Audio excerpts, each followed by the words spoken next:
Hey, what's going on, guys? It's me, Fang, just Fang, back with another Fantastic video. And today I'm outside. I have my lavalier mic and I thought I'd use it. I got it this summer. I didn't really expect to use it in the winter. But today we got a very special video for you. Today we're going to be talking about the Wizard101 Paywall, the Pirate101 Paywall. This video is a collaboration also with Mike. Channel in the description. He's going to go over the history of the Pirate101 Paywall. It's going to be a good one, so buckle up. But first, I just want to say I do not like the paywall. I don't like the paywall. I don't like hitting that little, stop in gameplay. That it's not smooth at all, and you immediately, boom, now you got to pay for something. I think a freemium model can work a lot better than a paywall. But just advertising it as free to play, and especially as a kid, just hitting that paywall, oh man, it's not good. But I am going to talk to you about how Wizard101 does the paywall better than Pirate101 and how it's lesser evil. Because I've been complaining about Pirate101's paywall since the beginning of my YouTube channel. And I thought I'd take in a little bit of Wizard101's inspiration because I just started questing a fire.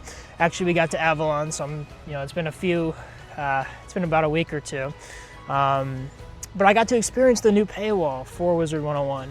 And that's something that I realized that Wizard101 actually improved on quite a bit from when I last played Wizard101. And Pirate101, as Mike's going to say, their paywall's changed. It hasn't been stagnant. It's been different locations, but Wizards has also changed. So in Wizard101, right, the paywall extends up until Krakatopia. So you get all of Wizard City for free. That means all of the streets. You can even face the final boss of Wizard City, which is pretty good. It's a lot of content. And then you actually get to Krakatopia, right? But you get to see the hub. I remember being in Krakatopia and I was like, wait, I haven't hit paywall yet. I haven't had to pay for membership. And then I went into the Hall of Fire or the Royal Hall or whatever, and it's like, oh, okay, there's paywall. I think that this achieves a much smoother paywall. Again, it's a lesser evil. And I think it's just much better. Doing the calculations even based on 17 mainline worlds in Wiz, which is mental. It might not be 17. It might be a different calculation. But there's 170 levels, right? So maybe it's not 10 levels per world, but 170 levels divided by we're gonna approximate 10 levels in Wizard City. That gets you about 5% of the game for free.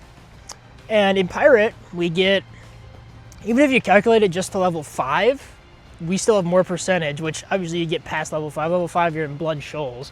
So if you go just a little bit past that, like level 7, you have more percentage of the game for free. Just the problem is that the amount of content there is it's just not it, right? The sun's coming out. It's kind of nice, right? Oh man, it's great. Hi.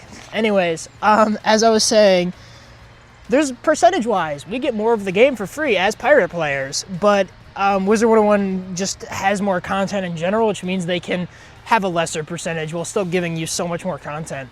I think it probably took me about 2 full playthroughs to actually finish all of Wizard City, and that's not even including the side quests. Mainline story in Pirate, the free portion, I speedran in under an hour a couple years ago, and I didn't even know what was going on in Pirate. So it really shows that there's just no content for free-to-play players. Another thing I noticed in Wiz when I was playing, you meet a lot of people. There's a lot more players in Wizard101 than Pirate101. And that's, nothing you can really control in Pirate unless, you do steps to take there. But you get to meet so many players in every single, Cyclops Lane and Firecat Alley and all that. There's a lot of players, and it's just cool to see all the wizards, with their own little schools and their funny names, and you can talk to them, right? And that's not, and I know that sounds stupid because it's a social game, and that's what the 101 games are meant to be. In Pirate, that doesn't happen. You don't really see people, and if you do, they're in Azteca or they're just in Findorsal, and they don't really talk. And that's no fault to the players. It's just there's such a small amount that it's tough. And that social aspect is a really big one. You could just see who's questing around Wizard City. You're like, oh, I remember that person from Triton Avenue. Now they're in Firecat Alley. That's really cool. I wish that was in Pirate, but there's just not enough content for free where there's certain amount of players for that. You also, in Pirate, obviously, you get to like level 6 or perhaps even 7. And you don't really unlock many of the features for Pirate, you know, companion promotions, ships. I've already been through all these. If you've watched any of my videos, you know exactly what I'm talking about. There's none of that. In Wizard101, they have a whole pets tutorial. So you can even, I know in Pirate you can go to the pet pavilion, yada yada, but there's a whole mainline story for pets. You obviously get the pet kiosk, you get housing, gardening. I don't know what level it is, but I'm pretty sure there's like a substantially more to do in the free-to-play. I think there's even fishing, right? That Pirate just doesn't offer, and that's not Pirate101's fault because it doesn't have those side content features. But if you do give more of the paywall, then you can unlock the companion promotions, unlock that ship combat, and actually, you know, get it there. Now, back in the day, Wizard City was not free, obviously. Wizard City had Triton Avenue for free, Colossus Boulevard was paid, Firecat Alley was paid, Cyclops Lane was paid, all of those were paid. So you'd hit that front when you had that option to choose where you wanted to go first. You know, Triton Avenue, you know, Cyclops, Firecat, you could choose which one you want to go to first. And you can't really do that when it's only Triton Avenue is free. For members, sure, but it kind of reminds me of that split off in Blood Shoals where you have 3 paths, but you can only go to one of them, right? And I think it just doesn't, it just ruins the smoothness of gameplay. You're like, oh, I've already hit the paywall. Oh, I guess I could go this way. And oh, then now I'm at the paywall again. Speaking of smoothness of gameplay, let's interrupt this video and basically, like, I'm acting like this is a sponsored section, even though it's just not. We're gonna cut to Mike's portion because I actually forgot to say that while it's freezing out in the cold, so bear with me. He's gonna talk about the history of the Pirate101 paywall, which is relevant to what I just said in Blood Shoals. I know, I'm editing, so I know what's going on, guys. I swear, I'm a YouTuber, I swear. Let's cut to Mike, and then we will be back to a regular scheduled Just Fang programming. All right, Mike, take it away. Oh, God damn it, I can't get away from talking about this game, can I? I can't even pretend to be annoyed. I completely self-inserted myself into this video. Anyways, when talking about the paywall for Pirate101, it has changed a total of 3 times since the game's release back in 2012. But also in the game's 14-year span, wow, I feel old, the most recent time the paywall changed was actually 12 years ago in 2014. But before discussing where these 3 paywalls differ, let's talk about where all 3 of them stayed the same. So everyone playing the game will be able to play through the Skull Mountain portion with Finn, the Tavern Sailor fight against Rapier's Wharf Rat crew, and getting the crappy little raft boat. Kind of a weird place to stop the similarities here, but you'll see why with the second one. Now let's break down the differences, of course, with the first paywall when the game was released. So if you were a new player around this time, your free-to-play experience would then have you dock on Blood Shoals, enter Trader's Cave to interact with the Ghost Rats and their quests. Once done, you will sail to Jonatown to do the task Captain Ahab needs you to do, like saving Brody in the Vortex and exploring Rapa Nui. After all that's done too, you'll have access to Golet, the Presidio dungeon, until you get to the private dock to where the paywall finally hits. Looking at this first paywall, there is a great amount of gameplay here for new players to explore. You might even say that KingsIsle was being pretty generous back then. I vividly remember playing this game all the way back then as the legendary pirate Fishing Mark Pew on the family computer, getting Dead Mike as a Presidio companion, and then heading to the private dock just to see that notification hit. I saw red. I was probably even foaming at the mouth, yearning for more adventure as a little wee pirate. Still to this day, it's a great paywall, not just because you got so much gameplay to go through and explore, but because it was the perfect spot to insert a stopping point in the free gameplay. You concluded the main story in the first Skyway, have a nice small little crew of 4, unless you're privileged like a privateer, then you get 5. And hit the halfway mark of the first big storyline being the search for Captain Gunn's gold. Shifting over to the second paywall, this one would kick on March 27, 2013. And what's weird about this one is that I feel like it's the least talked about, or like the least one that people have shared, like, yeah, I went through this paywall. Which is also weird because there was more time in between this one to change into what the paywall is now. For the second paywall, going back to the raft, you will then sail to Blood Shoals, walk up to Trader's Cave, That was apparently it. That was it. Seriously, that can't be right. Yeah, no, it's right. If you were someone that bought the areas, thankfully this part didn't cost as much. It cost like $3.75. But still, it's crazy how much of a chunk they just took out of it for this first paywall to hit. But you know what? Let's just keep going on. Let's say you did buy the area and now back onto the story. You will then enter Trader's Cave to interact with the ghost rats and their quests. Once done, you will sail to Jonatown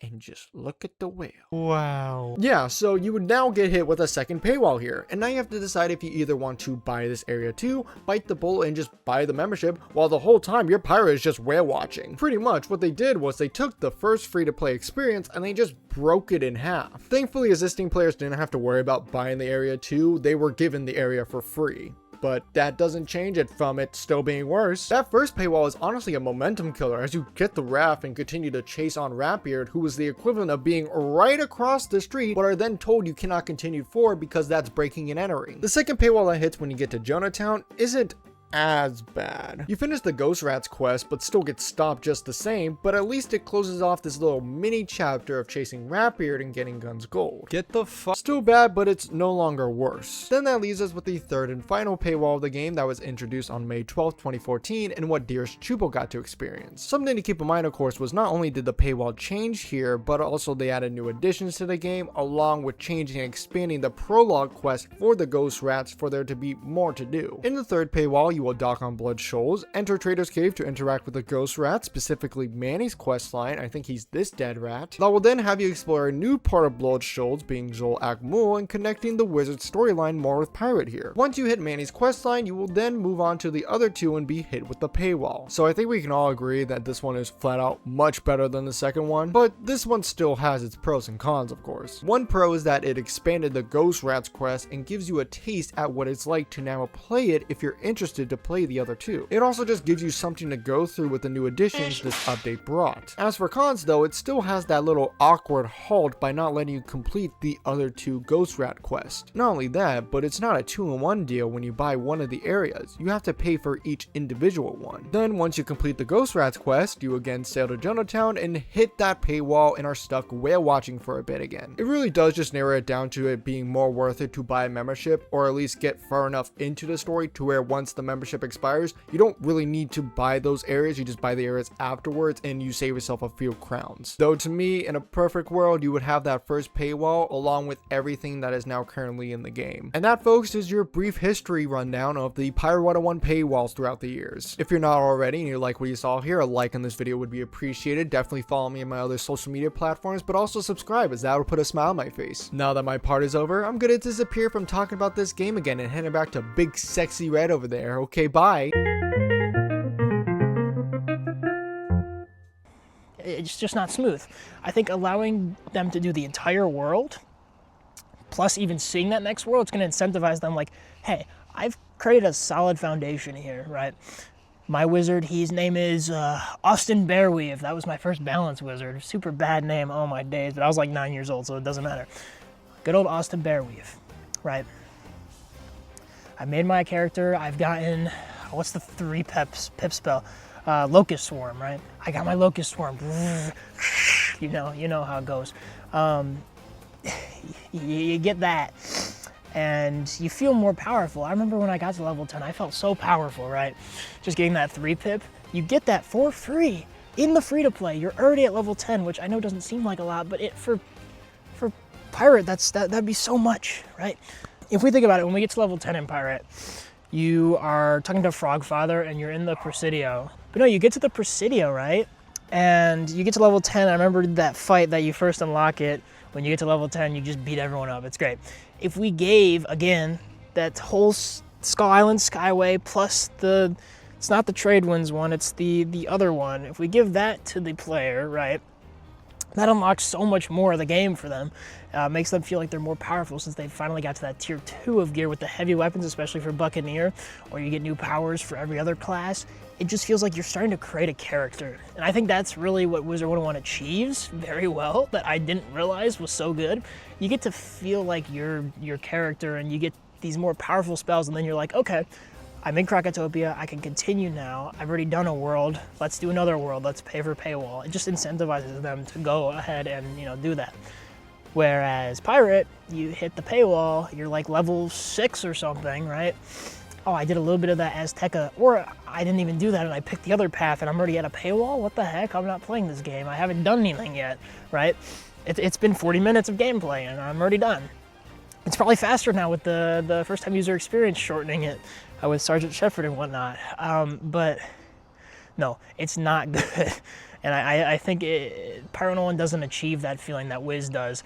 And again, I'm going to say this again, I don't like paywalls. I hate paywalls. It's just not a good way to make your game profitable. I think that there's such newer ways to do it with, I'm not incentivizing for battle passes, but freemium games do exist and they're very successful. Gacha games exist. Do not add gacha into our system. We do not need, there's already packs. We don't need more of that. But if we're going to stick with the paywalls, Pirate101 needs to move it.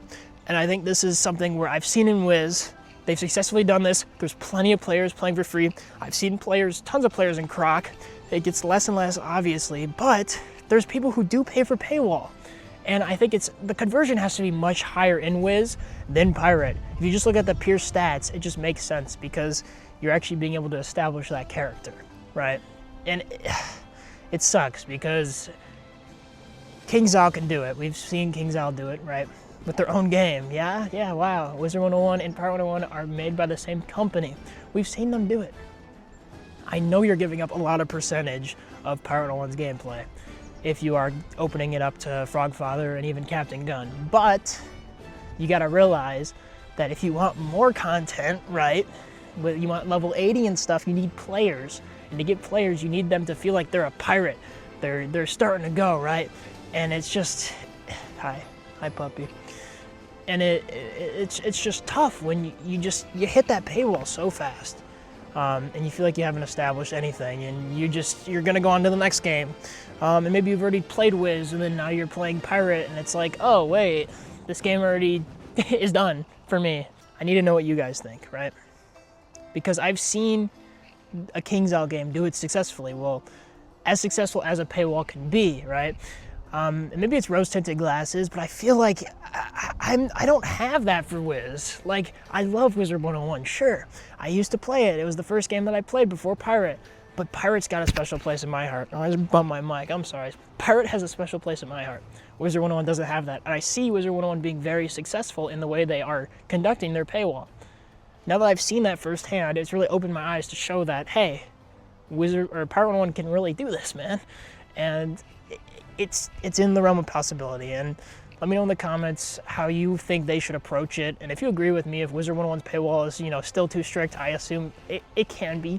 I liked when they did the first arc for free. That was awesome. They should do more events like that. I think they should do that for Pirate as well, instead of just a week of free membership. And yeah, hopefully you enjoyed the collab with Mike. That was really fun to do. And I'll see you guys in the next one. Bye-bye.